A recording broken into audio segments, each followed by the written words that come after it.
époux Bourguignon sont un couple d'agronomes français qui étaient à l'origine à l'Institut de recherche national agronome et qui ont claqué la porte pour établir leur propre laboratoire d'analyse des sols. Voilà un exemple de culture dite moderne.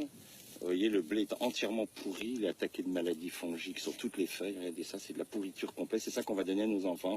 Une plante entièrement malade, malade jusqu'à l'os, c'est-à-dire jusqu'aux dernières feuilles. Il est complètement pourri de taches de champignons, de fusarios, de tout ce qu'on veut. Et ce blé ne tient que parce qu'on a mis des produits chimiques. D'ailleurs, regardez la laideur de son épi. Donc d'après les Bourguignons, les sols ont tendance à s'appauvrir d'année en année. Est-ce que c'est quelque chose que tu as remarqué de ton côté? Moi j'ai remarqué ça parce qu'en fait j'ai repris l'exploitation il y a maintenant 10-12 ans d'ici. On a commencé en conventionnel. Le conventionnel c'est bien, ça coûte cher.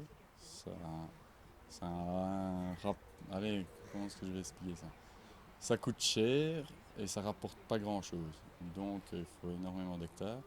Alors l'appauvrissement des sols, oui, j'ai constaté parce qu'on a l'impression qu'on doit toujours mettre de plus en plus d'azote pour que notre culture se porte bien, pour qu'elle soit verte, éclatante et tout ça. Après, on a fait une tentative avec le bio, et donc beaucoup moins d'apports, des apports beaucoup plus organiques, du fumier, des fientes, du compost. Et donc oui, je constate que l'apport de matière organique amène à ma terre une meilleure vie microbienne et une meilleure vie. Les végétaux s'en portent beaucoup mieux, quoi. Plus d'apport d'azote, plus d'apport de quelconque produit pour maladie, quoi. Beaucoup moins.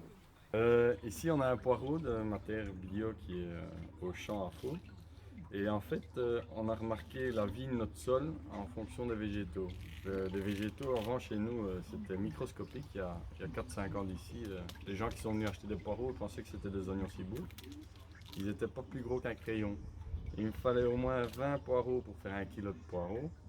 Et maintenant, 2-3 poireaux, et ça fait un kilo, quoi. Ils sont devenus énormes. Et ça, juste avec du fumier, du compost, de fientes de poule, et en respectant le sol. En 2 mots, nous avons invité le couple Bourguignon afin qu'ils puissent apporter des réponses aux questions que les agriculteurs se posent en matière de conversion vers l'agriculture biologique et plus particulièrement agroécologique. Mais dans le fond, pourquoi est-ce que tu t'es lancé dans le bio?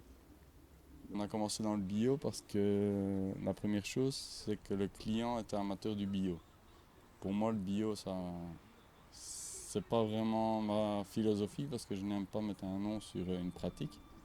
J'aime bien dire que c'est fait avec amour, que c'est fait avec cœur, qu'on fait ça bien, qu'on fait ça dans le respect, avec honnêteté par rapport aux gens pour qui on le fait.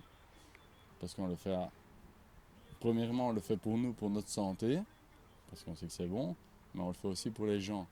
Et les gens qui viennent acheter chez nous savent que ça vient de notre tripes, que c'est pas du chiquet, on ne fait pas du semblant. Et donc ça, c'était très important. Mais à la base, c'est le client qui a demandé le bio. La pomme de terre, il voulait des pommes de terre bio. Et toi, qu'est-ce que tu attends de la conférence au Monty? Moi, j'attends de la conférence au Monty qui nous explique un petit peu comment est-ce qu'il arrive à résoudre les problèmes d'enherbement en bio, qui sont 70% de mon temps, c'est désherber, désherber, désherber. Parce qu'on est dans des cultures maraîchères, donc on travaille beaucoup en plantes à racines, donc il y a quand même pas mal de mouvements de sol. Et donc quand il parle de couverts végétaux, nous on a un peu du mal avec ça.